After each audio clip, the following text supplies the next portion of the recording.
Yes, sir.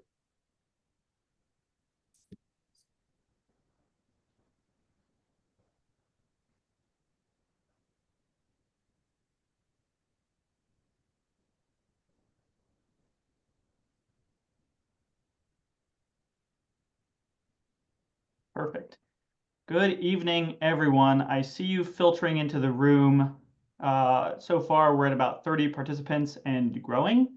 So we're going to give it just a few minutes to allow the most people to join. Probably about 6:04, 6:05, we'll get started in earnest.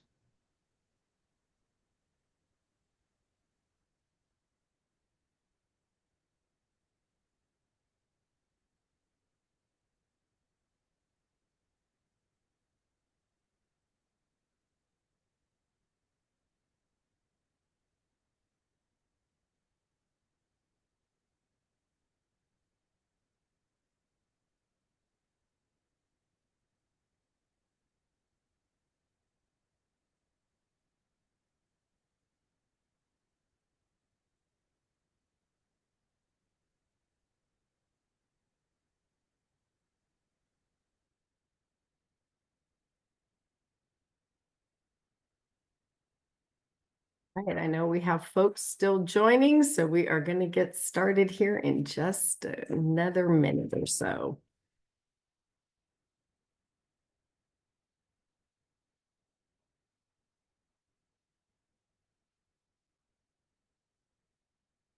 TV11, are we recording? Yes, the webinar is in progress. So right now we are good to go. We just, out of courtesy to all we had more than 100 people sign up, I believe. So Okay, great.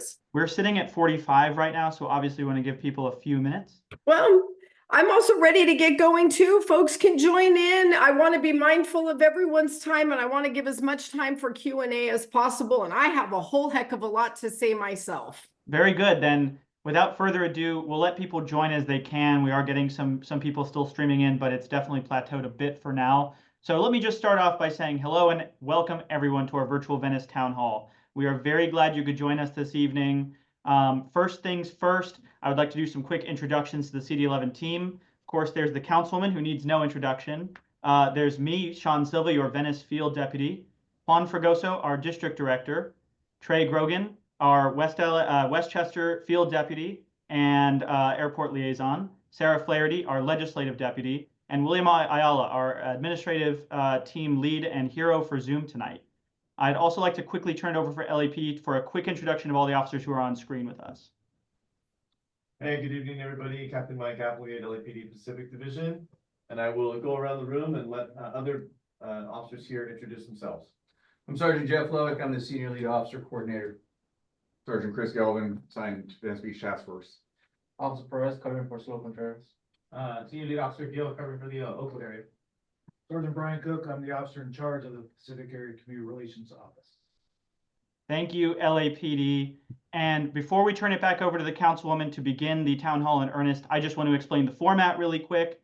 As many of you know, we've been doing a series of town halls. This is your town hall here for Venice, and we're so glad that we get a chance to hear from you. So it's actually a two-way conversation. First, the councilwoman will go through just a quick, quick is hardly the word for it, but a comprehensive and yet concise, basically statement here and there on all of our Venice priorities. We want to make sure that we're covering as much as possible while still leaving time for the second half of the meeting, which is essentially we're going to be taking questions from you. The questions will be either in the chat or at the appropriate time. You may raise your hand to speak. You'll be given 1 minute to speak, and we will answer whatever questions we can in the time allotted, which we're going to go about to 7:30, 7:45. So without further ado, Juan, did I miss anything on that end? I just want to make sure. Okay, great. Then let's go ahead and turn it over to the councilwoman. Sean, thank you so much and welcome everyone. Thank you for making the time to be here this evening for a really important community conversation. I just want to open by acknowledging that these last 86 days on the west side of Los Angeles have been unprecedented. And the challenges that we have faced as a community and as a city at large in the wake of the Palisades fire are unlike anything that we have ever had to respond to before, with so many of our friends and neighbors and family members and loved ones displaced from the Palisades. I wanted to commend so many of you here in Venice who activated during that critical time to help volunteer at our donation centers. A lot of you were staffing the phone bank in my office. Our local restaurants sprung into action, feeding our first responders. So many of you opened your homes to families who were displaced during the fires, and we have absorbed many new families from the Pacific Palisades right here into our Venice community. And so I want to just thank all of you for opening your neighborhoods and your schools and your hearts to our fellow Angelenos and CD11 residents who have been hard hit with some extraordinary challenging times. Obviously, in the immediate aftermath of the fires, your entire CD11 team and I had to spring into action to try to help stabilize the situation and be present to guide folks through the immediate crisis. And I appreciate the patience that you all demonstrated during that time and your just willingness to help us while we focused on those really urgent circumstances. We have, over the last couple of months now, been resuming our normal staffing and operations around the district. We are starting as a council team to fall into whatever this new cadence is. I wouldn't call anything quite normal yet, but each day is becoming slightly more predictable than the last. And that to me feels like a good sign of progress. And we are certainly seeing some relief from the resumption of our usual district operations because of deployments to the Palisades during the emergency response and initial days of the recovery. I think we all felt, as residents of Venice, some of the impacts of that deferred maintenance from our usual operations, which really is a great segue into what I want to start with this evening, and that is the issue of homelessness generally, which continues to be top of mind for me, for the CD11 team, and I know it is for you as well. I think most of you already know that in the 2 years that we have been in office, I guess it's 2 years and 3 full months already, we have made tremendous strides on homelessness generally on the West Side. We came in and began the process of meeting with our various embedded service providers, from LASA and St. Joseph to the Circle team and others that you're familiar with. And we made some structural changes that better aligned our teams so that they were no longer operating in silos.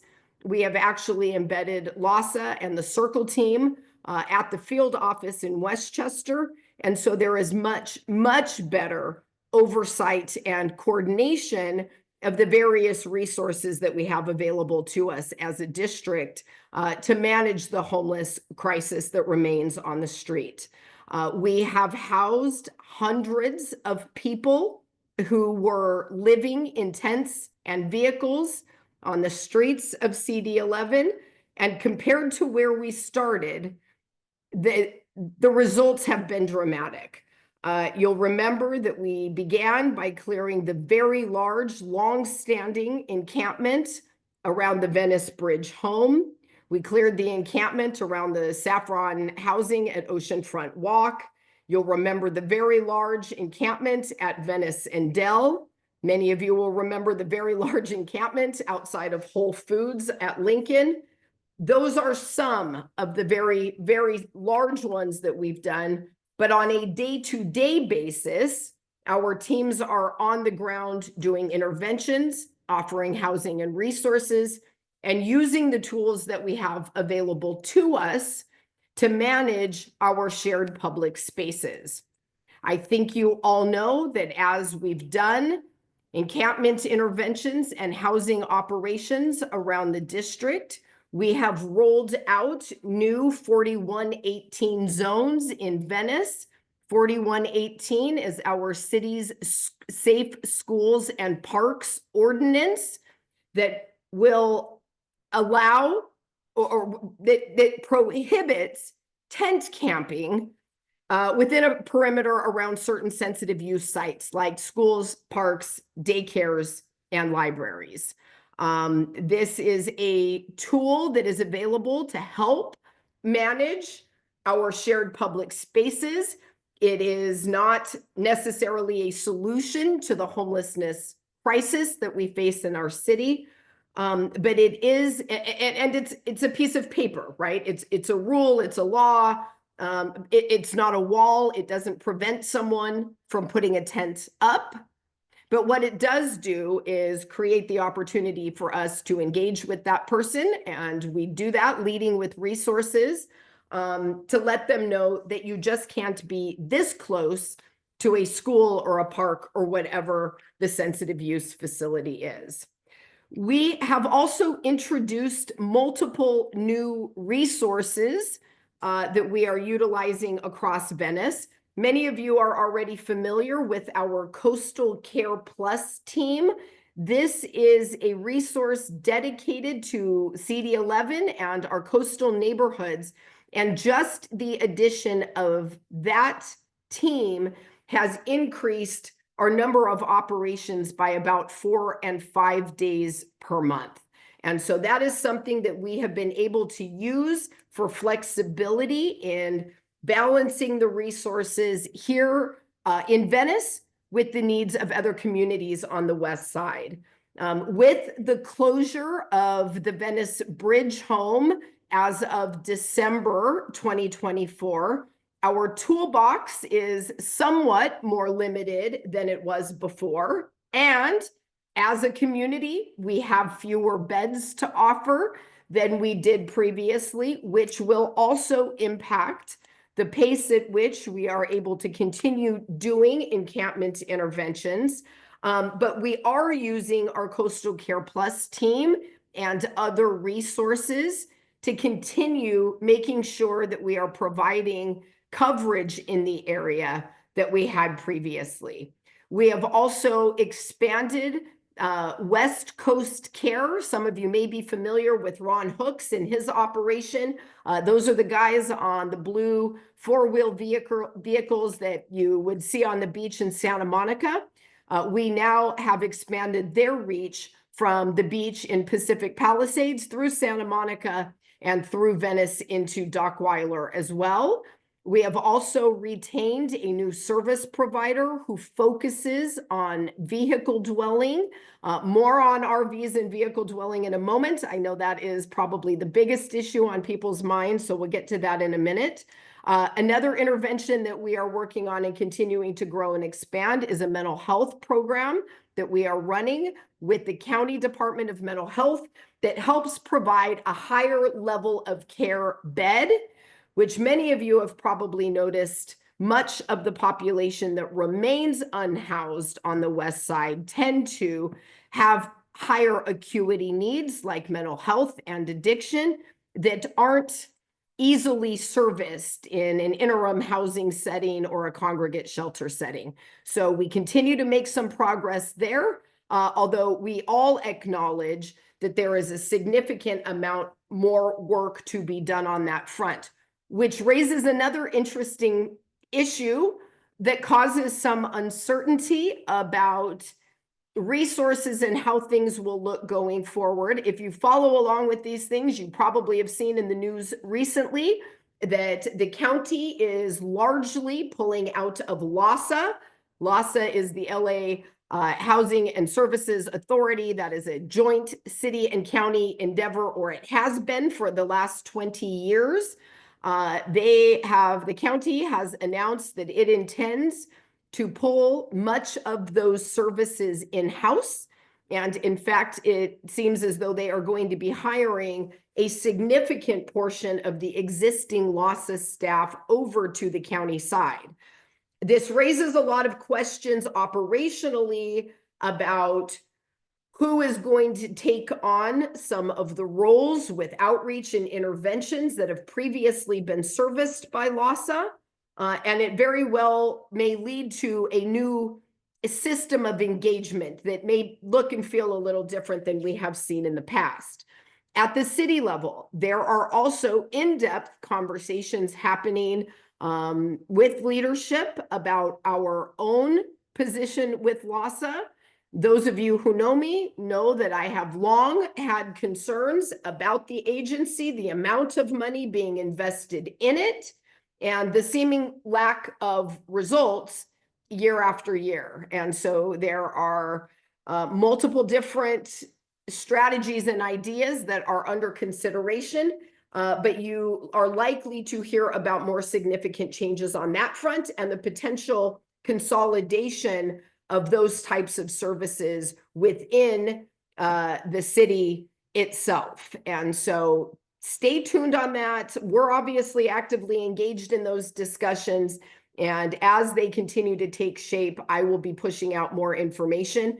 For those of you who aren't already, you can follow me on @Councilwoman Tracy Park on Instagram, Facebook, and YouTube. And you can sign up for my newsletters at cd11.lacity.org.gov, something like that. You can Google it and it will pop right up. Great way to stay informed about those developments. So with that, I want to switch over to the question of RVs and vehicle dwelling, because this is actually the #1 issue that I and the CD11 team get complaints about, and it continues to be one of the most frustrating and difficult challenges that we have had addressing on the ground. I am not going to belabor all of this because frankly, it begins to sound like bureaucracy and excuses, but the city has been mired in litigation around issues involving the unhoused living in their vehicles. There has been inconsistent direction and policy approaches taken between different city agencies when it comes to enforcing and citing and managing curb space. We have tried to bring some more clarity around those issues, and I have personally introduced a number of legislative efforts to try to help us address some of these standing challenges. For example, we have introduced a motion that would crack down on the practice of these vandlords. These are the folks that are buying junker vehicles, and they're renting them out to people as dwelling units. Oftentimes, those individuals don't have lease agreements. They may not even have the keys to operate the vehicles. Those things are sold and then rented without any regard to operability, fire safety, or other health hazards that we all see. And so that's one of the motions that we've taken that is in the city attorney's office. We have also introduced a motion to create a law similar to 4118, which I described earlier, that governs tent encampments on the public right-of-way around certain sensitive use areas. That does not apply to vehicles.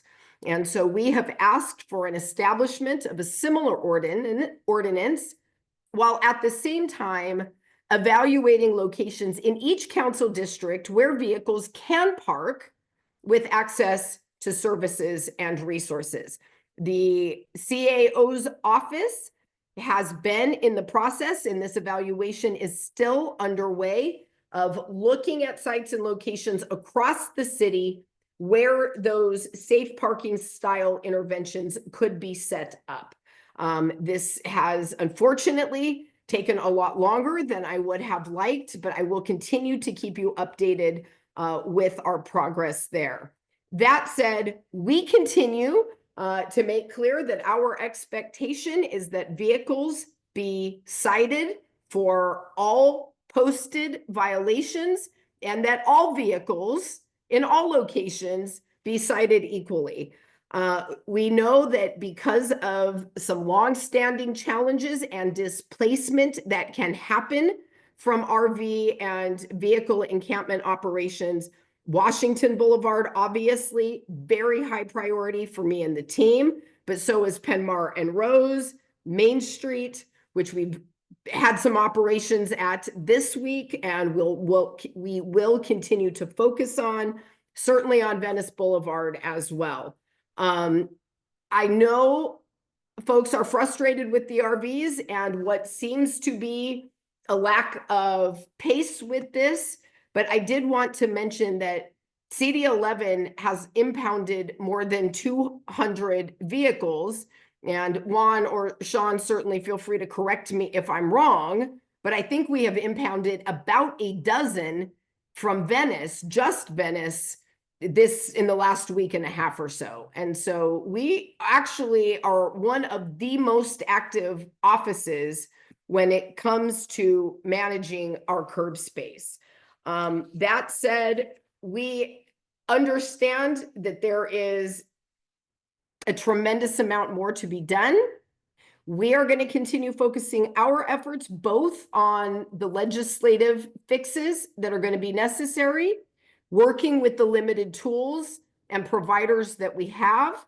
As I mentioned before, we have retained recently a new service provider who focuses on this area. And so we are looking forward to continuing to try to bring the relief that we can on this issue while we continue fighting out the policy and some of the other issues that we talk about. So I'm going to move on from that. I'm sure some of you will have questions about it, generally to public safety. Obviously, the topic of crime continues to be top of mind, and police resources continue to be a challenge. LAPD's staffing levels have fallen to about 8,600. That is the lowest level that we have seen in Los Angeles in about 30 years. Those lack of staffing issues were exacerbated by the very lengthy tactical alert deployment in the Pacific Palisades. But we are very, very glad that that is done and things have returned to normal now at Pacific Division. And as always, we are very grateful to have our friends at LAPD on our Zoom with us this evening. So we're glad that we are back to regular deployment, but we are down a senior lead officer and Sergeant McAdams on our beach detail. Our SLO Gill is covering for Officer Contreras, and Lieutenant Hernandez is leading our beach detail now. We are also about a month away from our summer deployment for Oceanfront Walk and the beach. And I am really, really pleased that that will again continue to bolster public safety out at the beach as we head into the summer months. So what do we do about the staffing shortages and the reality that we just simply do not have enough police officers to have them in all the places at all the times that we would like to see them? I introduced legislation that will expand our real-time crime centers, which are currently only running in 3 of our divisions, to all 21 LAPD divisions. You may have seen that at the end of last year, I did a press conference and made an announcement that we have invested our CD11 funds into purchasing automated license plate reader cameras that will be installed around and within CD11. This is a technological support to LAPD that can provide situational awareness, as well as be a resource for evidence that can lead to the arrest and prosecution of criminals.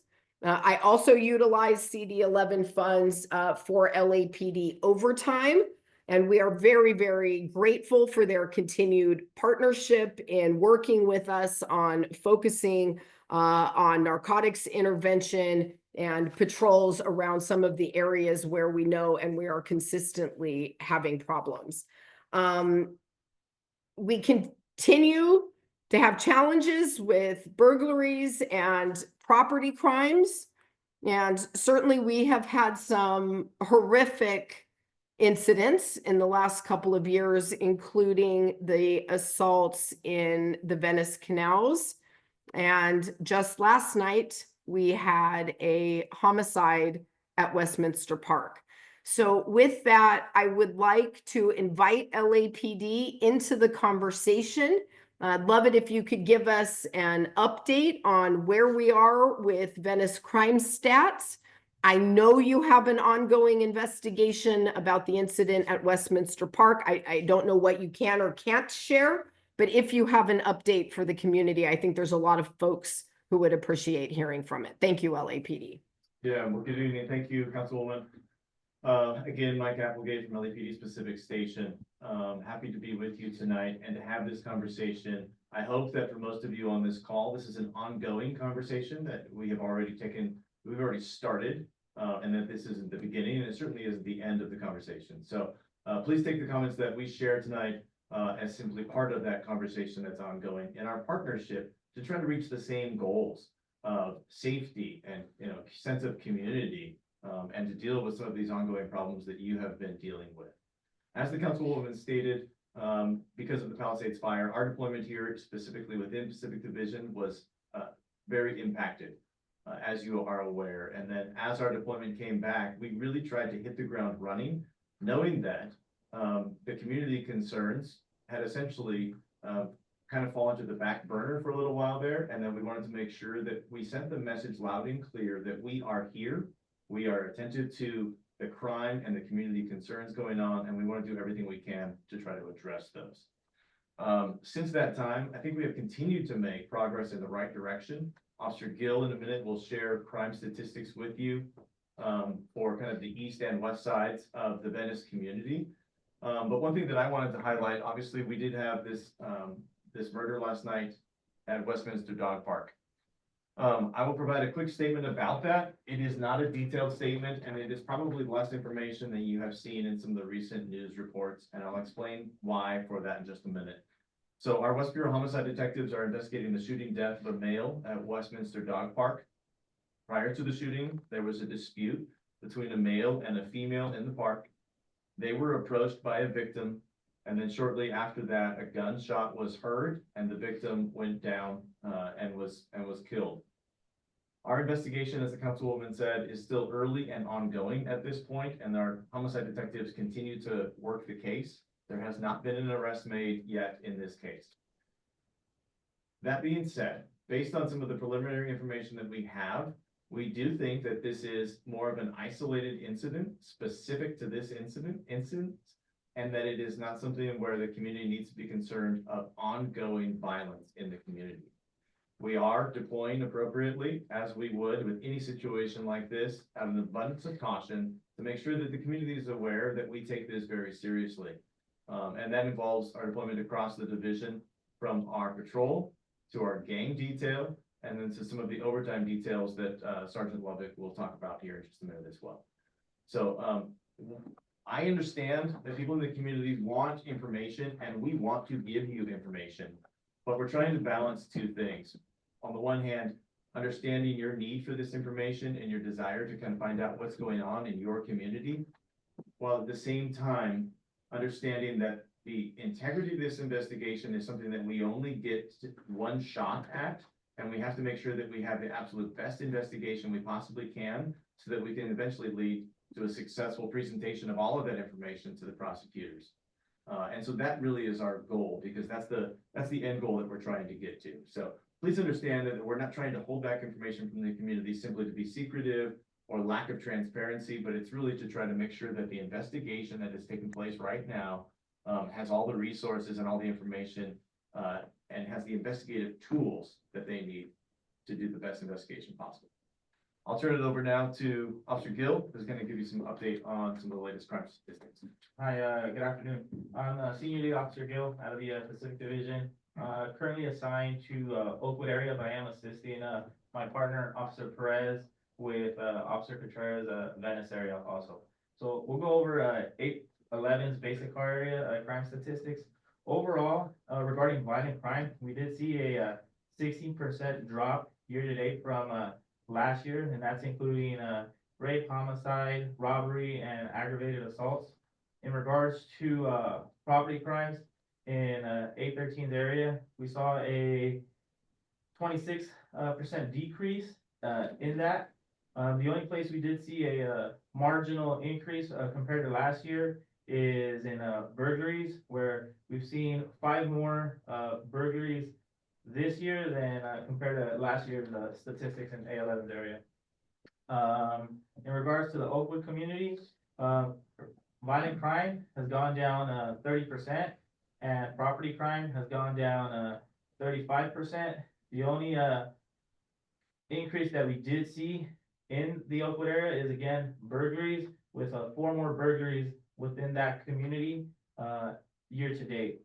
Overall, A11 has seen a crime drop of 24.9%, and 813's area has seen a drop of 34.9%. And then, Councilwoman, if it's okay, I'd like Sergeant Lovick to speak briefly about some of the more specific overtime details that we have that address some of these concerns in the Venice area. Yeah, I would love that, because there's a lot that folks don't necessarily see. So yes, thank you. So I want to say, first of all, Council District 11 has fought incredibly hard to be able to address the deployment issues that we have here. And in the form of overtime right now, that's how we're going to address that. We've been addressing it previously throughout this fiscal year, but we were fortunate to get an additional carve out that's going to allow us to approach these different issues that we're coming across aggressively. So some of the things that you're going to see is, for instance, is that we do cleanups twice a week. There are cleanups that occur on the oceanfront walk area, and we support that with supervisors and officers to enhance the safety of that operation. And so you will see that operation twice a week will get beefed up with more officers. In addition to that, we will be deploying officers in the beach areas on the weekends to provide additional enforcement and education for the different operations that are going on out there, especially in advance of our busy summer months. And kind of not to give you specifics on this, we'll be deploying our GED, vice, and narcotics officers to do enforcement in the areas that we see fit in over there that need attention. And we will also be using burglary task forces to combat some of the issues that we've come across. So there's no shortage of opportunities, obviously, and we're going to try and use the deployment that we have through that overtime as effectively as possible. Really appreciate that. And, I just want to mention to the broader community, we have effectively worked together on some very, very strategic operations that have resulted in some high profile arrests and some real relief to some communities where we've had some challenges. So I just want to thank you for that, your continued partnership. Your presence is very reassuring in our community. And I know we have a lot of challenges. I know this budget that we are facing down is going to continue to present challenges on a lot of fronts, but this is one of the most important things to me and to our community. And so we thank you, as always, for everything that you do to keep our community safe. So with that, I'm going to pivot back to a few more. Councilwoman, yeah? I'm so sorry. Captain, right now that we're on LAPD, can you just briefly tell us what the summer deployment is going to look like and those numbers? Just generally speaking, we have a few questions on the chat. Not that we're there yet, but since you gave a brief update, it'll be important to know just generally what that summer deployment looks like. Sorry, Councilwoman. No problem, Juan. Thank you. Any of you jump in. Thank you. That's great. Yeah, so as you are aware, Pacific Division encompasses not only all of Venice Beach from Santa Monica, but then also all of Dockweiler Beach all the way down to the El Segundo border. So it is a giant piece of real estate out there. And we have 23-hour day, 7-day a week coverage out there on the beach, and we do that year round. But as we head towards the summer months, the department sees the need, given the attraction of the entire Venice area, as a tourist destination, to bolster our deployment. So officers essentially leave their home division across the city, and they come here to work here in Pacific Division, specifically on the beach, for about 6 months. They get here in April. They go through a fairly lengthy training process where they work with seasoned officers on the beach. They're taught by, city attorneys about some of the specific Los Angeles Municipal Code sections. They work with folks like our Sergeant Gelvin, who oversees the operations out there on an ongoing basis. And they learn some of the more specific things there. At this point, our deployment on the beach will close to double for those 6 months. So essentially goes from April till after Labor Day towards the end of September. We obviously see thousands and thousands of people on our 3 big summer weekends, Memorial Day, 4th of July, and Labor Day. But, like Sergeant Lubbock said, we're already starting right now to try to bolster some of our deployment on the beach in a real visible way, using some of these overtime funds that we've received from CD11. So, thank you. Thank you, Captain. Councilwoman, there you go. All right, thank you for that. No, and seriously, the beach detail is such an enhancement and a boost. So we really, really appreciate that, and we look forward to welcoming them back soon. So I am going to totally switch gears, and let's talk a little bit about Venice land use and where we go from here. So many of you know that, I don't know, a year or so ago, the initial draft maps dropped for the Venice Community Plan. These are efforts that have been underway for many, many years. We as a council office saw those draft maps in real time at the same time that you all got them. And so we spent a lot of time looking at them as a council office and realized that there were some challenges and issues that needed to be addressed. One of the bits of feedback that we heard immediately from the community was that they didn't feel that they had had an adequate opportunity to participate in the preparation of those drafts. So our planning team, including your trusty field deputy, Sean Silva, sprung into action and have now held more than 40 listening sessions with residents and stakeholders in and around all parts of Venice. They have engaged with the Venice Neighborhood Council Land Use Committee. We have incorporated all of that feedback. We have presented it to the planning department. We saw much of that reflected in what we believe were drastically improved, although not yet finalized or complete, most recent drafts. So we are very, very pleased with the progress that we saw there, the focus on some of the key concerns that have been raised, like character in certain neighborhoods and infrastructure compatibility. So we will continue our engagement around those issues. If you have questions about it, you are certainly free to reach out to me and the team. And we are also actively working on the Venice local coastal plan. This is something that has been started and stopped in fits over decades, not something that we have ever been able to accomplish as a city. And the result of that is that we find ourselves far more ensnared with the Coastal Commission than we would otherwise have to be. And so that is an effort that Sean and my other planning and transportation deputy, Jeff Cow, are going to be taking the lead on. And that is something that has something that needs to be done, and the opportunities that it creates for the community and our opportunities to develop as a neighborhood are greatly improved.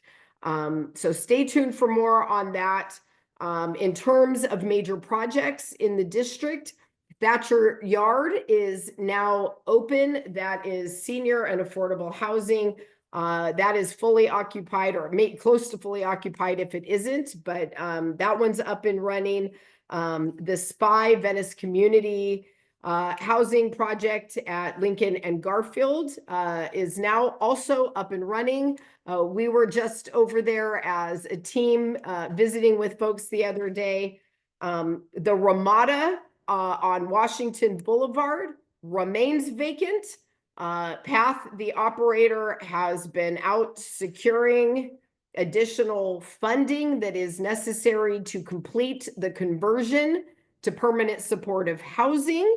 they have indicated that they expect to be in construction at some point this spring.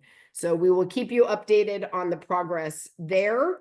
A lot of you are familiar with the project near the Venice Baptist, the Oakwood Baptist Church. That's a Santa Monica Community Housing Corp project.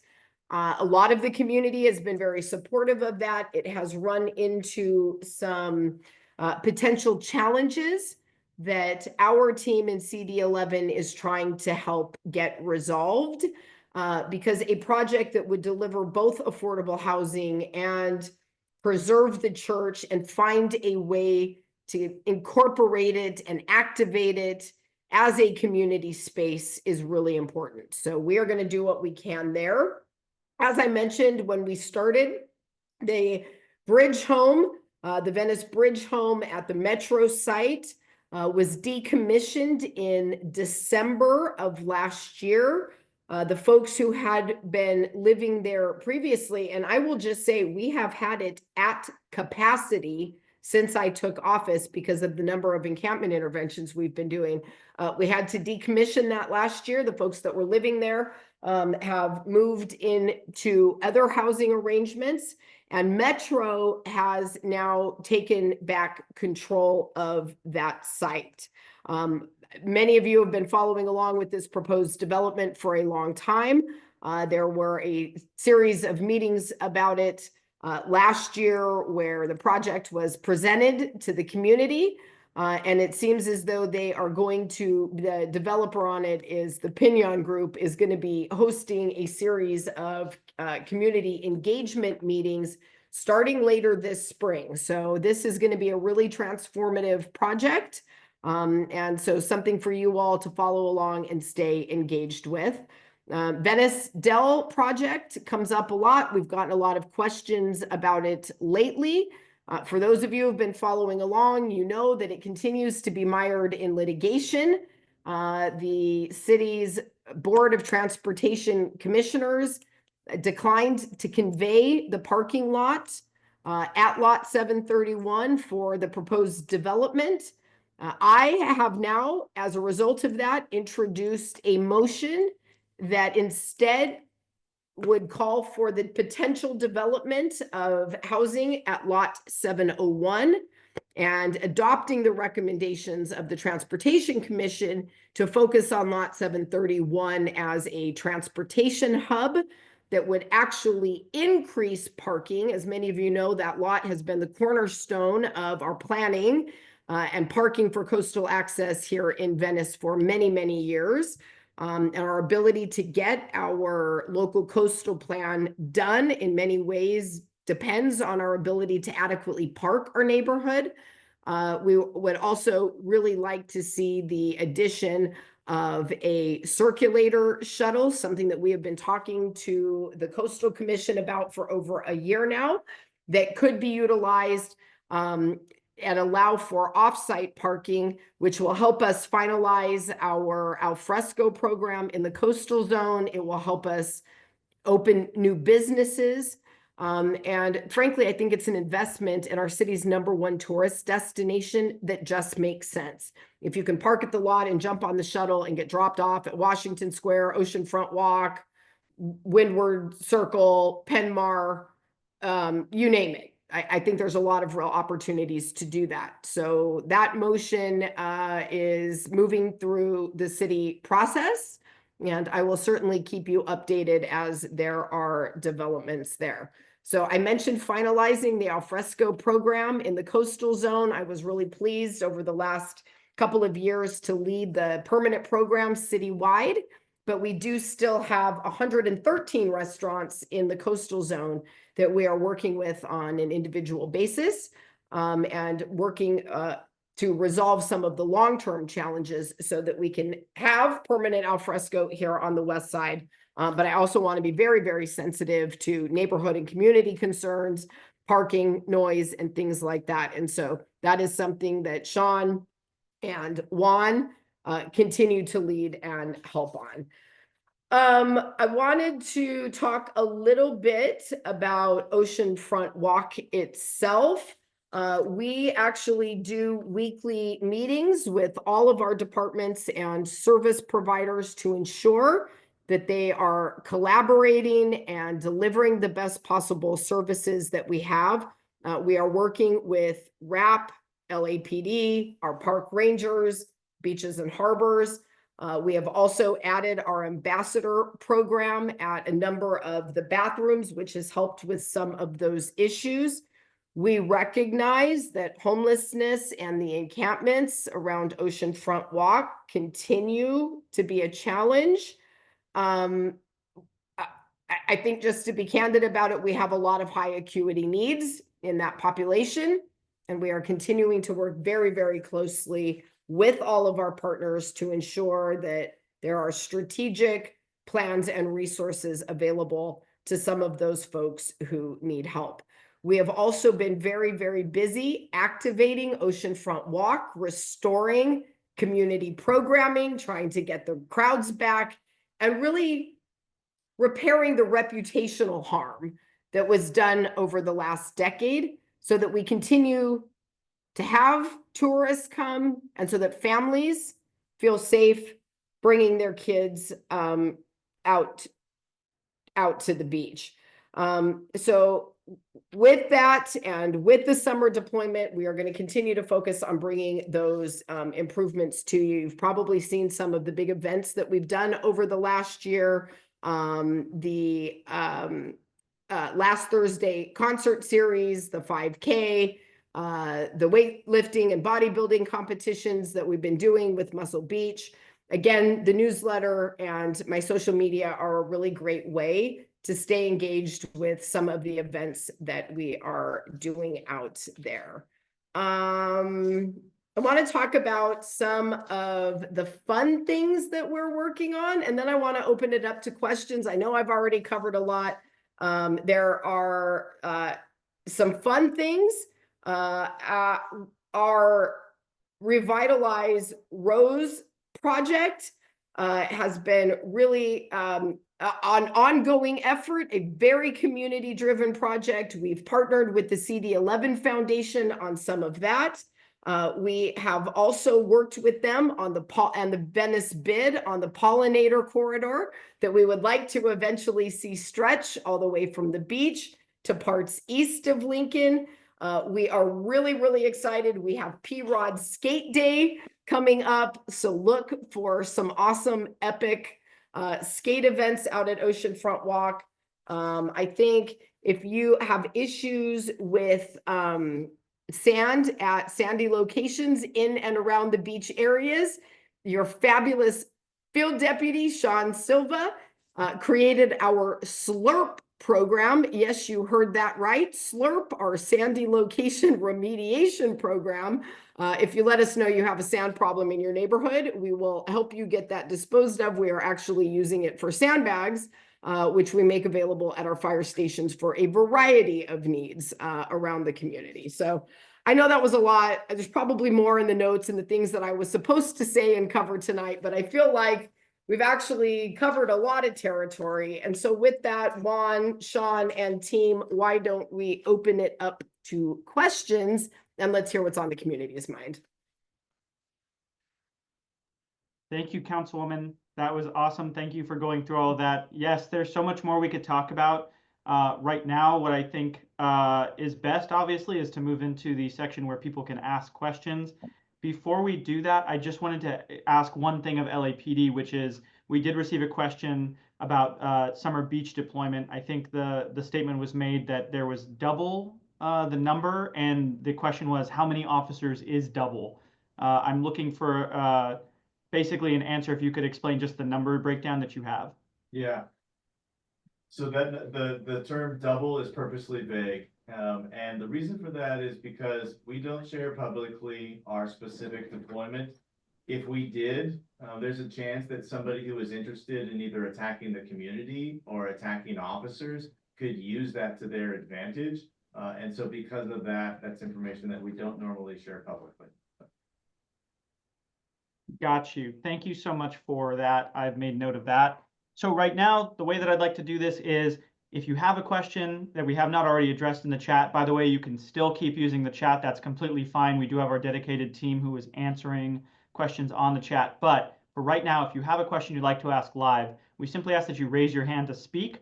We'll give you about a minute to do so. And then from there, the councilwoman or members of our team or LAPD will answer the questions. And we will actually close out the call this way. So we've got plenty of time for people to ask.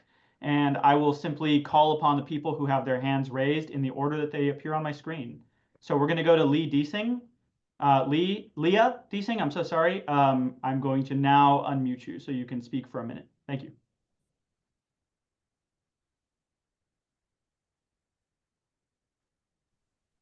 Can you hear me? Yes, we can. And sorry if I mispronounced your name in any way. No, it's totally fine. I'm actually on my future mother-in-law's account, so it's not even Leah Deasing. It's Good. in Paris. Yeah. Hi. Hi. And Sean, we've spoken before, Sean. Yes. And thank you guys, LAPD, everything you guys are doing on the beachfront. And Tracy, I've been following on Instagram and everything you're doing with the fires. It's extremely impressive. And I really just wanted to approach the situation because my fiance and I are first-time home buyers. We just bought a house in Venice, and we're pretty much homeless. We are dealing with RSO. And my question really has to do with, can we work on a legislature that can change the affirmative defenses around RSO for owner move-in evictions, like the RSO red flyer, retaliation, habitability, since these do not have anything to apply with an owner moving into their home. And it's really been very costly for me. And I've been pretty much homeless for about 7 months now. And I've talked to your team about it. And it really weaponizes the tenants, and they can use it in court. And it's been costing me thousands of dollars in my entire life. And I just wanted to be a homeowner, and I love Venice. I love Venice so much. And again, LAPD, thanks for what you guys are doing on that boardwalk, because I live right there. And this is like, I just want to work on the legislature and an affirmative defense in court. It is costing me. If we can remove these for owner move-ins, RSO red flyer, retaliation. Thank you. I'm sorry. I do want to keep it fair to everybody. That is your time. Councilwoman, if you have a statement, I just want to point out that a similar question, or the sort of same question, was asked in the chat. And yes, I recall Jeff and I have met with you and spoken with you, but our legislative deputy, Sarah Flaherty, who's on the call, has indicated that if you just forward that or reach out to her in some way, we'd be happy to examine the issue a little bit deeper. But Councilwoman, did you have anything, or did I see your hand? Or Yeah, I was just going to say to that, and Sarah, if you can drop your name in the chat, your email in the chat, so he can reach you. Sarah is my legislative deputy. She is the magic behind the motions that we introduce in council. Certainly happy to take a look at it. As you all know, there has been an historic extension of protections and rights around renters. And sometimes there are unforeseen consequences that can be very costly. So if there are adjustments that we need to make that enabled us to strike a fair balance, we are always happy to look at that. So thank you for letting me know about it, and we'll make sure that the team follows up on it. Thank you. And our next question comes from Kalani W. No doubt Kalani Whittington. Nice to see you. I'm going to invite you to speak, and I'm going to ask you to unmute. You have a minute.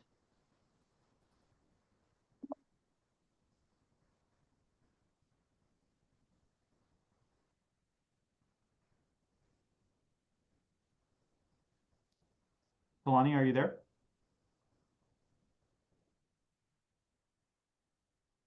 All right, we might come back to you when we have some confirmation that you're there, but we will not skip you. So for now, I'd like to move forward with Steve Bradbury. Steve, I'm asking you to unmute now. Great. Thank you, Sean. Thank you, Tracy. Thank you very much. Good to see you as always. Juan, thank you. And especially, Sean, thank you for the diligence and attention that you pay to everything that goes on in Venice. You are the man. In a minute, I'm going to do 3 things very quickly. One, for LAPD, I've long thought that there should be some kind of a presence on Washington, especially in the summertime. Occasionally, LAPD puts a cruiser there, even if it's unoccupied, and that helps. Is there a way to either, if the cruisers are limited, to have some kind of a pop-up presence, a little structure that says LAPD, especially in the summertime, because at least it gives the impression that there's a presence there, whether there are any officers there or not, especially in the summer when things get really crazy. So that's one thing. The second is scooters on the bike path. That, as a cyclist, that is just an ongoing battle. When people, especially because there's a lot of tourists going through Venice, scooters on the bike path, and there's just nothing that's done about that at all. And then the third thing, since Sean, you initiated this, there's always a fair amount of sand on Speedway south of Washington, especially when it's windy days like the last couple of days. So there's plenty of sand there to fill up some sandbags. If you want to schedule going through there, that would be great. Thank you again for all that you do. I'll sit back and listen now. I appreciate it. Thank you. That is your time, but I think we'll go to LAPD for at least 2 of those. So go ahead, team. Thank you. Yeah, thank you for that. So if you're talking about on Washington, more down towards Speedway, you know, Pacific, that area, that is an area that our beach unit, as part of their normal beach deployment up and down the boardwalk, they do try to frequent, especially in the summer months as that gets busy. In addition to that, on the really busy summer months, we pre-deploy a number of officers there. We refer to it as like a bar car or something like that. And essentially that is their deployment, is to be in the area, be highly visible, and to monitor those problems. So as we head towards the summer, we will definitely keep that in mind in terms of a potential deployment location to try to be proactive and prevent any issues there.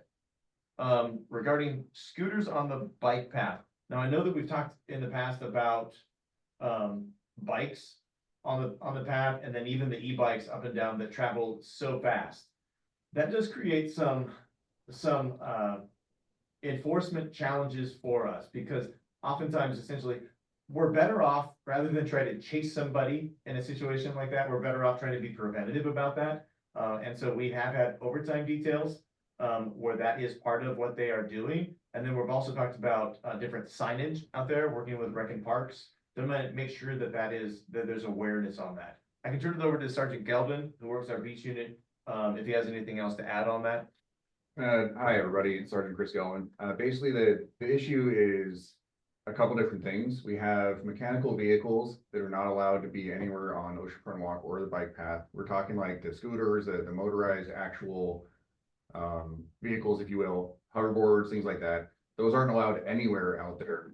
And then we have a second issue, which is the e-bikes. E-bikes is really taxing everywhere. I'm going to be honest. Other cities, Redondo, Hermosa, Manhattan Beach, we're all experiencing the same issue, that the classification of e-bikes is hard to determine, because right now we don't have a stance on specifically not allowing those to be there. So when I understand bikes are allowed on bike path, e-bikes that are above a certain classification are not allowed. So how do we determine that? By looking at the bike as it passes by us. And that's really the trouble that we're having in determining this. So that going forward, we are going to be addressing bikes on Oceanfront Walk and e-bikes on Oceanfront Walk and the bike path with the overtime funding, and also the summer deployment that's coming up. We'll be setting up checkpoints to redirect people onto the bike path from Oceanfront Walk, as well as conducting enforcement for those things. Thank you for that. You know, I think for those of us who spend time out there, which is pretty much everybody in Venice, you know, there are people who just go at speeds that are reckless given the circumstances.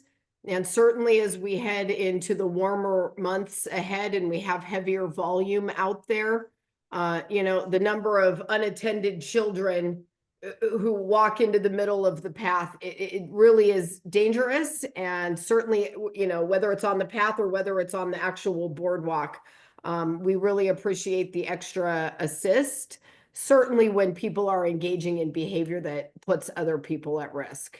So thank you for that. Yes, thank you. Thank you, Councilwoman. Thank you, LAPD team.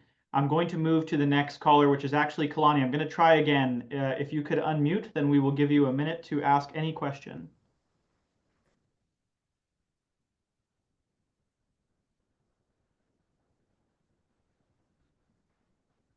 Kalani's still on a snack break. That's okay. We'll try Kalani a third time towards the end of the call, just so everybody knows we're going to try and move through her inquiry by the end. I'm going to move forward to the next person I have on the list, which is Russ. Russ, you're now allowed to speak. I'm asking you to unmute. Hey, Sean. Hi, Tracy. Thank you guys for doing this. Can you hear me? We can. Hi, Russ. All right. I'm sure you're getting an earful from our neighborhood about the post office again. Things have really de-escalated quickly there. Yeah. And we're kind of under the understanding that a private security company is telling people in their, people that they're representing to come to the post office. Yeah. Russ, thank you. We are aware of it. We learned about it just in the last few days. We are surging resources to the area, but we have heard the same thing about those folks and how they may have arrived there. We have some concerns about it. You know, when we go out as an office and we do an intervention, we bring resources. Actual service providers who are making connections to a lot of different types of programming and housing referrals. And we recognize that we're in a lot of cases, we're down to a population that for whatever reason doesn't always want to say yes to the services, and we can see displacement. When that happens and it's a CD11 operation, we chase it with resources. There are groups and organizations out there for hire that they call security that can lead to displacement of individuals. Those operations don't come with resources. And we've had some instances where that has caused problems for other parts of Venice and even other parts of CD11. So Russ, we are aware of it. We are concerned about it as well. We have LAPD engaged in on it. Our homeless teams are engaged on it as well. There are some new arrivals there that are not familiar faces to our usual teams. And so we are also assessing and looking at strategies to address those new arrivals as well. So thank you for that. You know, especially with the recent opening of the new post office, this is something that I personally find very frustrating and that we are working on with the urgency it needs. Thank you, Councilwoman. Thank you, Russ. I am going to move on to our next speaker, which is McPhee's Phone. McPhee's Phone, you may now unmute. I'm sorry for the unsophisticated title. No, correct. Hi, it's Michelle McPhee. I'm both a resident of the neighborhood and a reporter for a Los Angeles magazine. Obviously, I live right on Westminster, so I was in the midst of all the chaos last night. And I just have a question for the LAPD.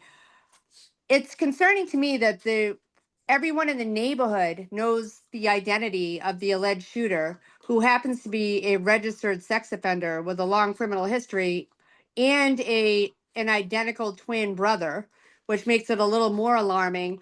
Why isn't there a BOLO being issued just so the neighborhood can be on high alert? He's lived on 2 different addresses in Westminster, and it feels like the residents, myself included, should be alerted that he's not only now an accused murderer, but also a registered sex offender. I'm just confused as why the LAPD doesn't put out a BOLO. All right, thanks so much for that question. It is a great question, and I certainly understand the community concern, and it seems like that is a good strategy. What detectives have to do in each of these cases is they have to figure out what is the best way to get a suspect into custody as quickly as possible. Speaking hypothetically, because I'm not getting into details about this specific case, detectives have to make a decision based on the information that they have. Can they do that based on the aggressively pursuing the leads that they have? Or do they basically need to reach out to the community in help with the community in essentially asking the community's help and trying to locate and find somebody? In this, well, I think you can read between the lines. They have not done the latter, which implies essentially some of the investigative decisions that they have made at this point. The other thing is, I can't talk about the investigative details. I know the perception within the community is this is the person who has committed the crime, but we have to go based on, you know, the legal standards of reasonable suspicion and probable cause to arrest and make sure that those legal standards are met. But the LAPD obtained a warrant, so you clearly have an identity of the shooter because I watched your detectives execute a warrant this morning at 26 Westminster Avenue. So there is an identity, which would suggest that you guys know exactly who this person is. There were several witnesses that identified him. And just as a community safety issue, it feels as if, you know, the community should be alerted to be on the lookout for this guy. So there are different types of warrants. There are location warrants, and that would be different and separate from an arrest warrant specifically for a person. But I will say this, if you see a person that you think you have identified as involved in this homicide, please, please, please call 911. It is absolutely not something that we're trying to keep information from the community for any other reason other than detectives have decided this is the best investigative strategy at this point for them to get the suspect into custody as quickly as possible. Thank you, Captain Applegate. And Michelle, thank you for the question and always being so diligent about these types of concerns. I want to give some deference to LAPD here on the investigation and their techniques. I also want to be very clear. There is nothing more important to me that their investigation be thorough and not compromised in any way so that they have the evidence that they need to arrest, charge, and prosecute whoever did this. Thank you, Michelle. Thank you, Michelle. Thank you, LAPD. Thank you, Councilwoman. We're going to move on to the next question, which is from Gary Pearl. Gary, you are now able to unmute. Hey, thanks for everything all of you are doing. I appreciate all of it. I wanted to ask really of the LAPD. So I do ride a scooter on the street, I ride a bike, and I drive a car. And no one seems to understand, I guess no one had driver's ed or something. No one seems to understand stop signs anymore. I mean, it's crazy. Runners don't seem, or walkers don't seem to understand crossing streets. And it's kind of like a video game. And I want to ask the LAPD, is there anything we can do? Because I'm in some combination of either getting hit or hitting someone every day that I try to do any of these things. In any And we're form, doing this something. yeah, Gary, it's a bit like Frogger out there, isn't it? Yeah. Thank you, Gary. Yeah, and you are completely right that is a real safety concern, especially if you're on one of those scooters or walking where you're much more vulnerable to the large vehicles that are traveling through. In response to that, we have worked a lot with our West Traffic motor officers. They are in the division frequently, including most recently on Lincoln Boulevard. The Lincoln Boulevard corridors, Washington Boulevard corridor, Sepulveda corridor, Lincoln and Venice corridor. A lot of the areas where our West Traffic Division is determined based on our the traffic plan that they have, and also some of the concerns they have related to incidents that have occurred in those areas. So we've deployed the motors not only on regular time, but even on overtime to be able to get into those corridors and try and effectively pursue any of the issues that we're experiencing. And then last week on Abbott Kinney, our West Traffic Motors also, we were involved with what's called the Crosswalk Task Force. Is that right? Yes. Where basically, you know, when people step into the crosswalk and they're waiting to cross the street, you know, you see 3 or 4 cars continue through. They're supposed to stop and yield and wait for those pedestrians to cross. And so that is a violation. Obviously, that presents a high risk to people who are out walking. And so that is something that they targeted specifically last week. So by all means, it is really important. You're right that is a huge safety concern. We're doing what we can with West Traffic to try to address that. And let me just add to that, guys. This is on all of us. Stop driving like jerks. Get off your phones. Pay attention. If you're walking, pay attention. Get off your phone. If you're riding a scooter, put on a helmet, please. Our roads are dangerous. Have you seen them? The potholes. We all have to look out for each other. And we all know it's crowded. Traffic sucks. But if everybody would just exercise a modicum of patience and decorum, and maybe let that vehicle that's trying to merge over and let them go, rather than, in an aggressive display, try to beat them to the punch. I mean, we're all trying to exist here together, but it really is on everybody to pay attention to their surroundings. And I think it's important, especially people realize if, you're driving and you hit somebody, someone on a bike or someone on a car, on a bike or a scooter or a pedestrian, like that is something that can haunt you, right? There's liability issues, there's lawsuit issues. And I don't want that to happen in our community. We all know we have a long, painful way to go to get our infrastructure in decent working order. And I don't know what the timeline is to accomplish that. And so everybody just in the meantime, please slow down, pay attention, and get off your phones, especially while you are walking in the middle of the street and driving your car. Thank you, Councilwoman, and thank you, LAPD, for explaining that. We're going to go to the next question, and let me just see. Lisa Redmond, you are now able to speak, and I'm going to ask you to unmute. Hi, good evening. I'm wondering about a transitional shelter like ABH. I mean, when you took office in December 12th, 2022, you knew that ABH was a ticking clock for closure. I find it hard to believe that in the 2+ years, you haven't been able to identify another shelter anywhere within CD11. You talk about, that we have all this homelessness, but yet housing is going to take care of homelessness. You can have all kinds of service providers out at any kind of a sweep, but unless there's a place for people to refer them to without any kind of housing, there's nowhere for people to go. And then if we continue sweeping people, any kind of records any service providers are going to get, how can they relocate them? Because they've been moved and moved and moved and moved and moved. So we can't solve any kind of homelessness or for people to get wraparound services without any kind of housing. So what are we going to be doing about that? Thank you. Lisa, great question. Thank you for being here tonight. And you're right. We have all known all along that there was a sunset on the ABH site. We are pushing for expansion of some other resources. We have 3 motels that we are currently operating as interim housing in CD11. I'm also working very closely with the mayor's team to extend our safe parking project at LAX. That is something that they are trying to close down. And so the mayor and I are actively working to keep that area activated.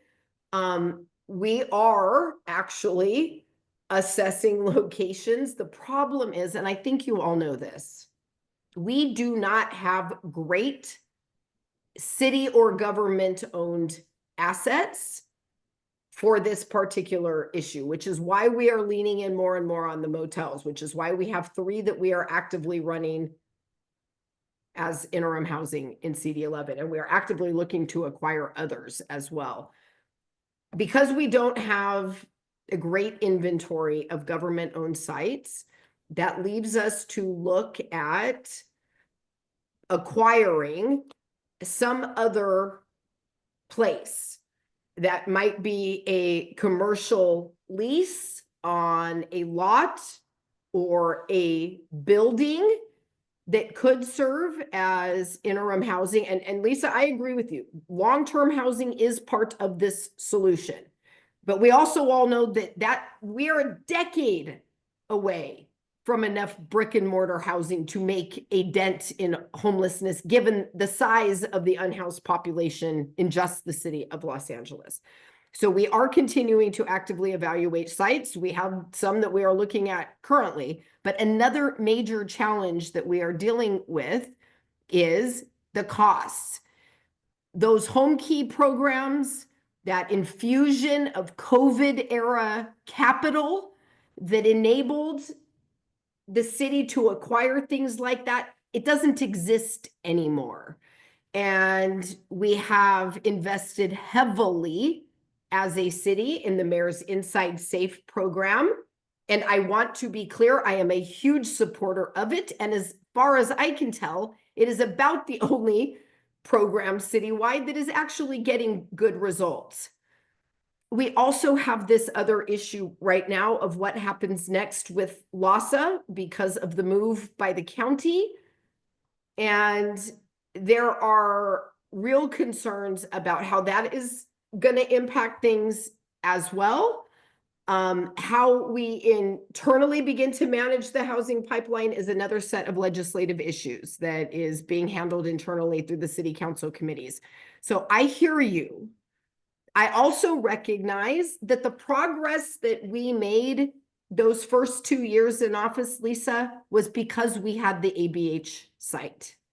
And I know some people in this call wanted it shut down immediately. And I just want to remind folks, we came together as a community and we talked about what we would be giving up if we closed it down immediately. And generally the consensus was, let's try to fix it. Let's try to get it serving the purpose that it was intended for, which is part of the reason we focused on that encampment first, which led to greater results inside the ABH site, by the way. And we have had the place at capacity until we had to close it down. So I recognize that my ability to continue working at the speed that we've been able to do these interventions over the last 2 years does depend on having those other interim sites. So there are efforts underway and we will continue to do that. So as plans develop and opportunities arise, we will continue to push those out. Thank you, Councilwoman. I'm going to move on to the next question. So this would be from Vicky. Vicky, you're allowed to speak and I'm going to ask you to unmute. Hi there. Thanks for hosting tonight. I'd like to switch back to the boardwalk for a second. Bollards. As you know, we had another car on the boardwalk that smashed into the front of Good Sea 2 nights ago. Second time that's happened. The second time. And with summer coming up, and those of us who are down there early in the morning or all sorts of times a day, we see cars still come down and they're getting on. And what, if anything, can be done to make these bollards work? I know from LAFD and LAPD, the gizmos don't work to go up and down when they need to get on. So some places are left open. And that's getting to be kind of dangerous. So I'm wondering what's in the works for that. Vicky, thank you for the question. And just to be clear, those bollards were always going to be a problem from the day they were installed because of the salt and the sand and the impacts that that has on the delicate electrical infrastructure that supports them. But Juan and Sean, I'm going to have you guys chime in on this because when I heard about the vehicle and the second time that this has happened at Good Sea, I threw my own fit about it and reached out to find out exactly what the status of the bollards is. And I am told, correct me if I'm wrong, team, that in the places where they exist, they are functioning. This has been an ongoing battle since I took office. I won't bore you with the history of the finger pointing and who wanted to pay for it and get the things connected and get them working. We did all of that. And I think they are working. So Juan and Sean, what is going on with the bollards? Where are our vulnerabilities there? And what are we doing to ensure that there are not cars on the pedestrian boardwalk? And LAPD, I'd like to hear from you too, since this involved another crime on Oceanfront Walk. Thank you, Councilwoman. Before we turn over to LAPD, myself and Juan, we will address this. So after that incident, yes, you did text us. That is not the same as throwing a fit, but we do appreciate the nomenclature. You did ask us, so I checked in with our Rec and Parks Director, Adon Pulido, who advised me that in all the areas that he's seen and in all the locations, that there's 33 locations, all the locations he's aware of which he kind of has mastery over all of them. He was aware of them only not being up at a specific site at Washington and Oceanfront Walk, where they were undergoing maintenance. So at the rest of the locations, they were currently functional. However, not to bore people, as you said, however, these have had ongoing maintenance issues for as long as we've been in office. And frankly, before, they didn't and work at before, all yeah. before. They have been a sore spot in general because when they do function, sometimes it's only for a short while before some other maintenance related issue takes them offline. Now, the Bureau of Engineering, which is the agency that operationalized them, has a 4-year contract with a subcontractor called PSG that our team has gone out onto Oceanfront Walk and watched them perform the work and watched them repair. Even as they do so, we do see sand and other, material getting into the areas, and we do see that the pneumatic pipes are, I'm not sure if they're pneumatic or hydraulic or however that specific science works, but we've seen essentially the hoses and tubing that help make them rise and fall have a frequent fail rate. Yeah, whatever word you want to use. And so again, we work with the Bureau of Engineering to send out the subcontractors as needed. The real long-term issue here actually is that these bollards are going to present a challenge. So I know our team is looking into supplemental options, especially for high traffic days or on days where we have events.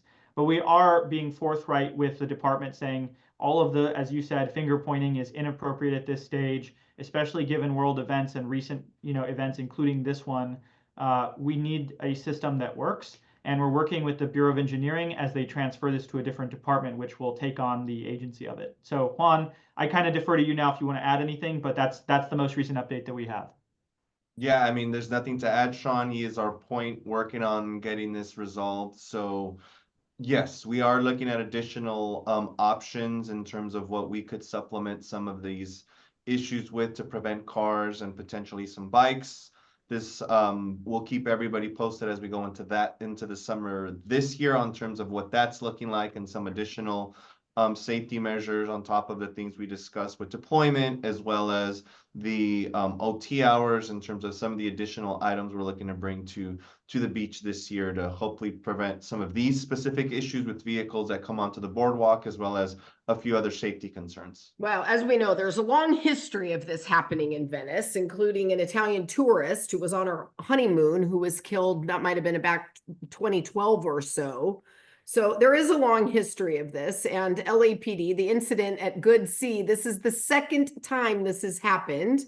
We've also seen this form of crime in some other instances where people are using a vehicle to ram the side of a building and break a glass door to get in and steal merchandise. So 2 questions. 1, any thoughts on what more we can do to keep vehicles off of Oceanfront Walk? And any updates on catching whoever did this to the Good Sea? Thank you. So to go back in terms of this ongoing discussion, you are not going to find a police officer on LAPD who has put the bollards down and left them down. We have been huge advocates of those bollards being up all the time, because we realize the public safety concern of, and how catastrophic it can be in the wrong situation of a vehicle on the boardwalk. So as of right now, all of the bollards are up. And we've actually seen that today and verified that as well. So, and I think that is something that it has been on our radar. It continues to be on our radar. And we continue those internal discussions with other city departments to make sure that we are keeping that area as safe as possible, because that is our concern related to that.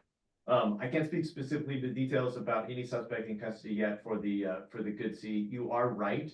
We have seen that, like, for example, on some other, I think we had a case involving a smoke shop, kind of over on the eastern side of the division. I don't think that was CD11, where that technique was used, where a vehicle, early morning hours, essentially driven through kind of a strip mall type storefront, and then obviously suspects go inside. Yeah, there was Jay Handel over in West LA. Actually, it was CD11. Oh, okay. We had another one over, I think, on the CD5 side as well. Yeah. But you're right. That is an MO that we have seen in the past. So. All right. Well, thank you for that. So the bollards are up. CD11 team, let's do this. Let's make sure that that remains a constant topic of discussion in our weekly Oceanfront Walk meetings, and that let's just, especially now as we are heading into higher traffic season, let's make a focus on ensuring that those are working in the places that we have them available to us. Thank you, guys. Absolutely, Councilwoman. Thank you. And thank you, LAPD, as well, and Juan, for your assistance with the response. I'm going to move to the next question, which comes to us from Nicole's iPhone. Nicole's iPhone, you are being asked to unmute. Hi, guys. Can you hear me?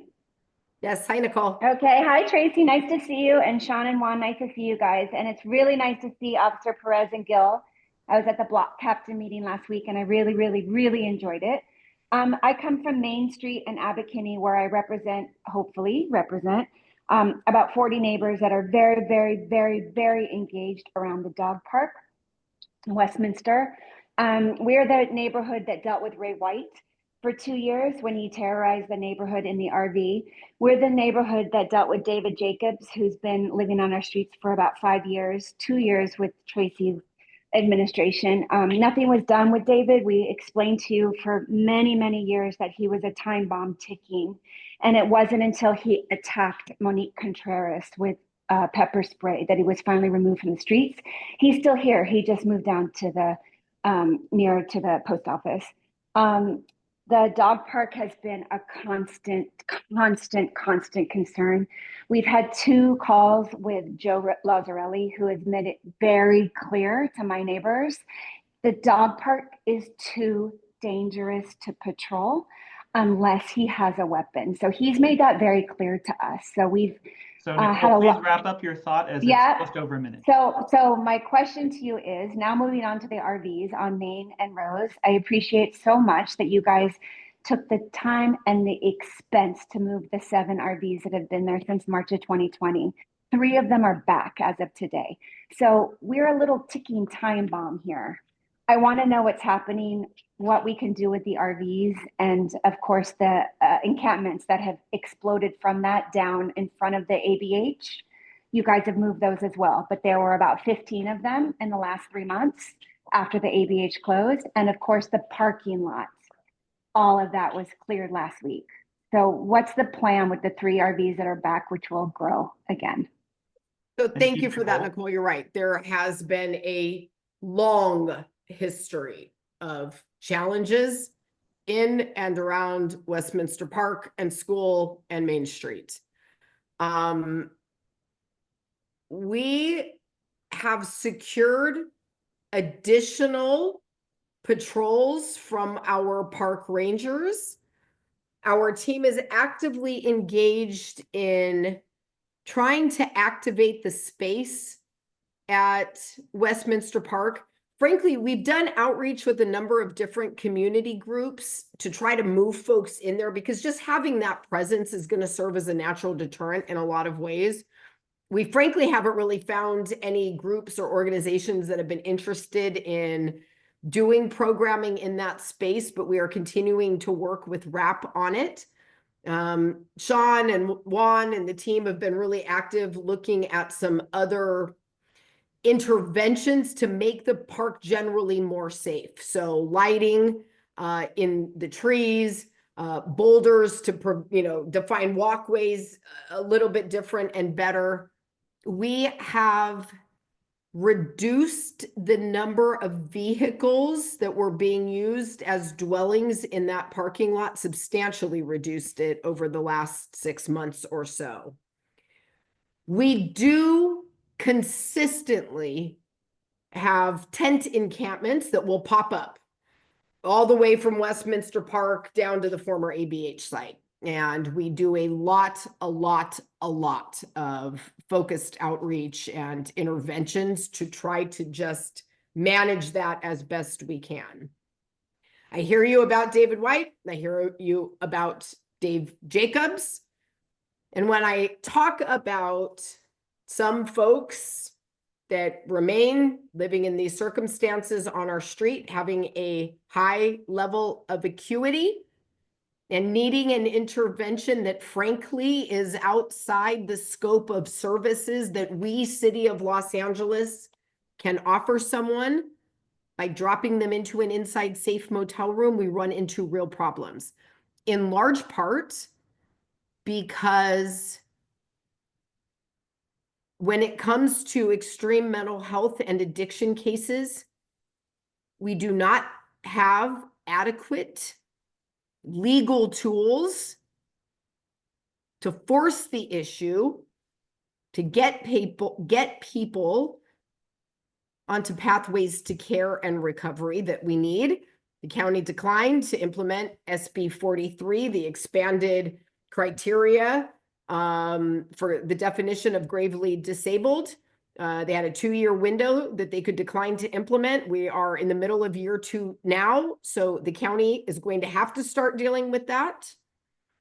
With the passage of Prop 36, certain drug-related offenses or drug-related crimes now can be eligible for court-mandated programs. But we don't have the beds and the infrastructure fully set up yet to accommodate all of that. The county is going to have to handle it. With the county pulling out of LAHSA and taking hundreds of millions of dollars to invest in their own new system, holding them accountable on mental health and addiction, and the tools and the resources that are necessary to actually address that problem are going to be really important. So, Nicole, I think continuing to engage and collaborate with us and strategizing long-term how those interventions need to work is really important. As to the RVs, we were able to impound a whole bunch of them. I drove by earlier today to look for myself. Yes, there were 3 back, frustratingly. We are going to continue focusing our resources in that area until we get it under control and fully managed. But that's going to take us time and a few more very focused, dedicated efforts to get it done. We also saw a couple of those vehicles move to other parts of our community. They remain in our queue. We know where they are. We are going to continue to surge our resources and our efforts towards them. But I hear you loud and clear. That entire mess from Westminster Park down to the CVS, in my opinion, has gone on long enough. I will tell you, completely unrelated to other policies and enforcement issues, I do think that once the housing development gets built on that ABH metro site, that is going to be a game changer for your neighborhood in terms of activating the space and the natural reclamation of your community. I think it's going to be a huge game changer for you. So I hear you. I share your frustration. We also lost some of the resources that we had dedicated there, and we're backfilling that with what we have available to us now. So hang in there. We're going to keep working on it for you. Thank you, Councilwoman. And actually, Sean, let me Juan, just go ahead. add Councilwoman to the Rangers. Yes, Nicole, I know Chief Lazzarelli had said that a while ago. I know obviously that's a different question in terms of arming the Rangers, but in terms of coming to the park, part of the measures that the Councilwoman secured to end last year was expansion of the Rangers' presence, especially down in Pacific. Westminster, OFW, and a lot of the parks down here in the Pacific area is one of those. So they have committed to coming out more often, as well as Westminster is on their radar. We continue some of the operations with the RAP team and the Rangers. They started increasing their presence around mid-February as part of that deployment. And we are coordinating with them as well around Westminster Park on top of some of the other issues the Councilwoman had mentioned. And you'll see more, again, as she said, our resources are being recalibrated as well as with the RVs. We are looking at how we tweak that process just a little for some of these areas that have been long-term nuisance issues. As we've discussed in other meetings, obviously there was so much needed. We've been able to hone down and focus more on smaller particular issues. And the Westminster Main Rose area is kind of where we are right now. And I think when we ended last year, we were discussing early spring, having more action. Sean has actively been working with the RAP team on additional infrastructure within the park, as we mentioned earlier, as well as the additional resources with the Rangers, LAPD, OT, and operations that are coming. So we're hoping all of that is coming together as we go into the spring for our summer rush on that front. Great. Thank you, Juan, for adding that. I don't have anything to add to that. Thank you, Councilwoman. Right now, we're at a point where we don't have any further hands raised that have not already spoken. So I'm going to go ahead and give Kalani a opportunity 3 to unmute. And so I'm going to ask Kalani to unmute, and we will give Kalani a generous allotment of time. in which to do it. Come on, Kalani. She has an open mic, but while we do that, to respect everyone's time, feel free to chime in, Kalani, over the next 45 seconds. Sean, we can go to some of the quick chats we got. We did get a lot of Airbnb questions and issues.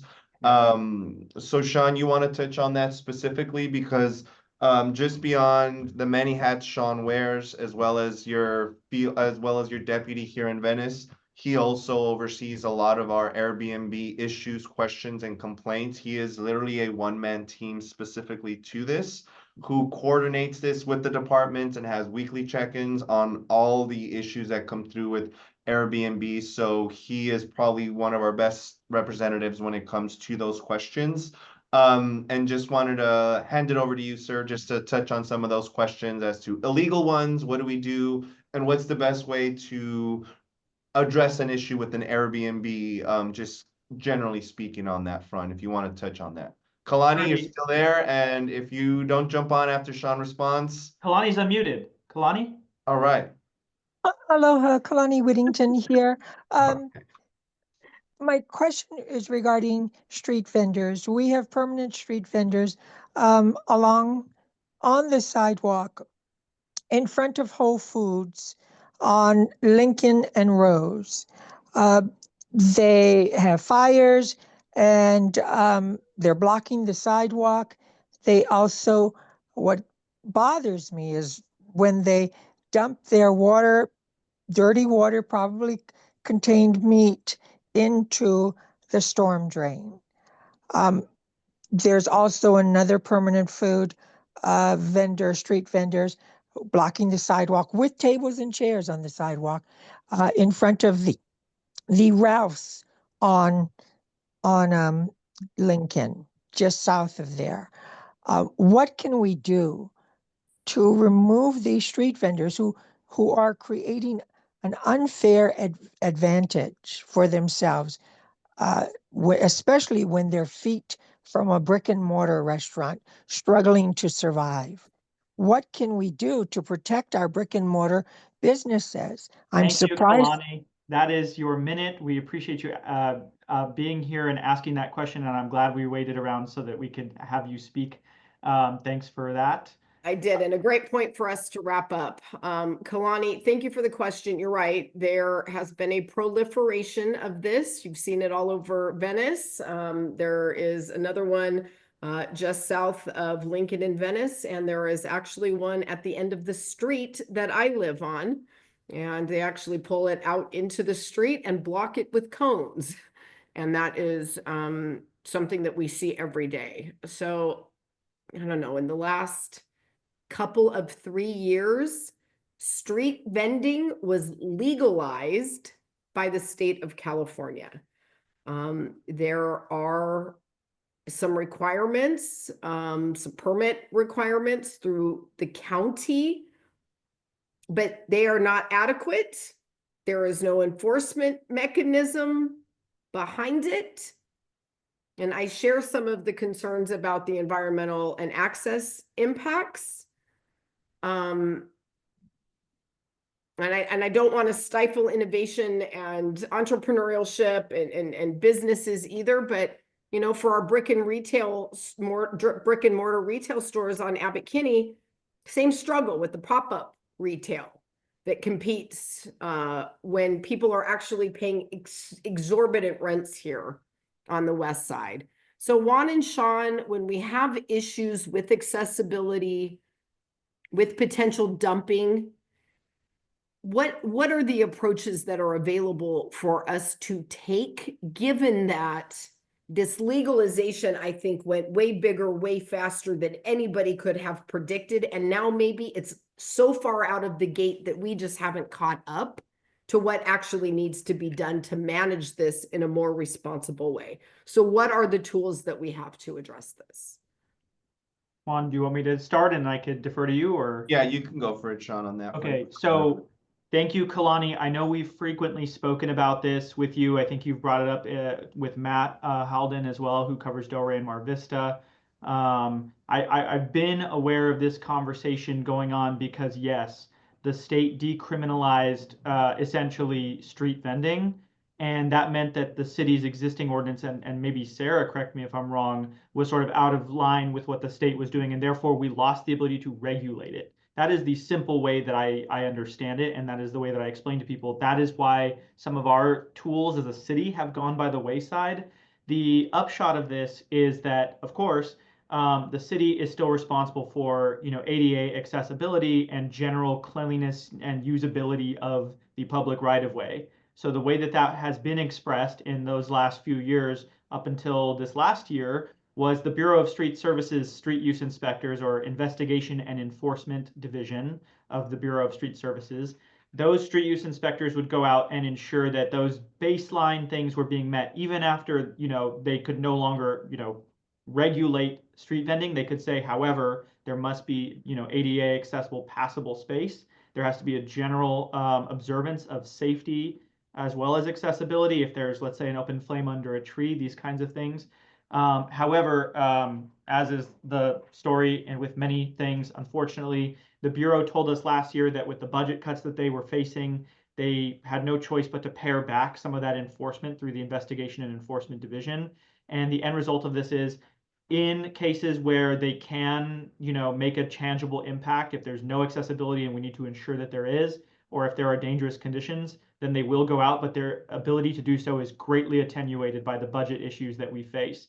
Unfortunately, that's not likely to change in the positive anytime soon, but we are always advocating for that kind of, essentially that kind of expansion of resources to kind of return those quality of life services back. Other than this, however, there is one avenue that we always talk about, which is the county does have a role to play. So county public health obviously is the local government entity that certifies, businesses that are making or preparing food. And in the case where there are questions about sanitation or health on that end, we also encourage you not only to reach out to us to see how we can help, but also to reach out to the county. And the last thing I would say is illegal dumping is a crime no matter who does it and under what circumstances. So LA Sanitation and Environment does have a team or a task force that looks at the watershed protection, or looks at the protection of the watershed kind of areas. So if things are going into drains that shouldn't, human waste, or as you said, things that contain food that has been prepared and is now being dumped, you can report that to us, and we can and will send that to LA San for an investigation as well. So Juan, did I cover everything? Is there anything else to add? And I'll just add to that, there were some prior legislative efforts to carve out, for example, vending-free zones. That resulted in a lawsuit against the city of LA and an unfavorable outcome to the city, which is just what has perpetuated a lot of the loosening of the restrictions around this. So frustrating issue. Continue reaching out to us and our team so that we can leverage the very insufficient few resources that we have to deal with that. Thank you, Councilwoman. We have 2 questions that popped up, and I think given the time, I would like to take these last 2 questions from Levon and Tommy. Thank you, Kalani, by the way, for sticking it out with us. Levon, I'm asking you to unmute. I don't know if you can hear me. We can. Hi. Oh, hi. Thank you. I'm going to bring up something that I have been talking to Sean about via chat. And I don't know if anybody else in your CD11 is having to go through a situation like this. The box security cameras that are on wheels have a very long pole, and there's a security camera at the top. They have loudspeakers, and there's one in the middle of the lot in 7-Eleven at Palms and Lincoln. I happen to live about 8 houses away, and it goes with a very loud speaker all night long. You are under surveillance. You are being recorded. And it wakes us up 3:30 in the morning, 4:30 in the morning. We have gathered as neighbors. We have gone to the owner. We have talked to them. I have called 7-Eleven headquarters. I sent emails. Not only I, but other people, because I was in charge of trying to get the restaurant behind a zinc to stop having the parties all night on Saturday nights. Anyway, so it continues. The They said they would turn it down. They have not. And I didn't know if anybody else has complained about a similar situation. Do they have to have a permit to have something like this in the middle of their parking lot? We initially thought that LAPD put it there. So we have had the police come out here they just say, you have to go and talk to the owners. So Levon, thank you. That is your minute. I want to be fair and also give LAPD a chance to answer as well, since you brought them into this conversation and we do have them here. So thank you. LAPD, if you want to start, I mean, maybe you can shed some light on this. Yeah, thank you, Sean. The camera is not our camera. We did not place it there. It is on their private property. I think the one thing we can do is go ask them to maybe turn it down, but other than that, would be more of a civil thing for the neighbors to deal with the owners. It is, as if you live in the neighborhood know, a hub for transient and other criminal activity at times or historically. So obviously they have put that there for a reason, to help combat that. Other stores in the region, often play different types of music to push people away from sticking around and hanging around, loitering around the stores. So that is their response. If Levon wants to reach out to us here, we'd be happy to maybe get more information and then follow up and ask them maybe in the middle of the night to turn it down. Yeah, let's keep working on that. That doesn't seem like an unsolvable problem, Levon. Let's keep trying to help on that.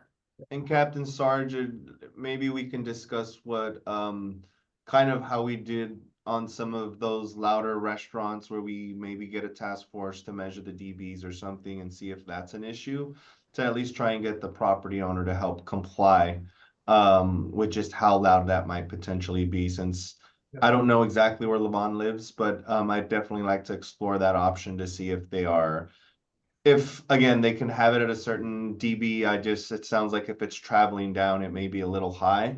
And maybe just talking to the owners about that. Yeah, if she's hearing it 8 houses away, that sounds really annoying all night In long. the middle of the night, the ambient noise is less than it would be during the day, so it probably is a little high, and that's something that I think we could follow up. Yeah, and we definitely respond to noise complaints, so we certainly can do that. It's certainly within the realm of possibility. So if you want to email me, you can reach out to me at 34613@lapd.online. I won't respond probably at 3:30 in the morning, but we can figure out a solution to try to find a resource to respond during the hours when it's occurring. Thank you, Captain. And Sean, maybe loop in Levon since you're in communication with the team, so that everyone exchanges the emails and is in touch. So thank you. I know we're running out of time. I don't know if you wanted to take that last one. Yeah, let's take the last one and then let's tell our friends and neighbors good night. Great. So thank you, Levon. And now I am promoting Tommy. Tommy, you may unmute. I don't have a question. I just wanted to thank Tracy and her staff for the excellent job you've been doing the last 2 years. Tracy, you're a breath of fresh air. Thank you. Tommy, thank you. Thank you for that positive note to finish on tonight. So guys, let me just wrap up by saying this. There is no question that we are facing huge problems here in Venice, all over the West Side, and all over the city. We are looking down at least $1 billion hard budget deficit, and we are looking at economic losses as a city that include the Palisades recovery and issues far, far, far beyond it. We know that is going to impact services and how we operate going forward.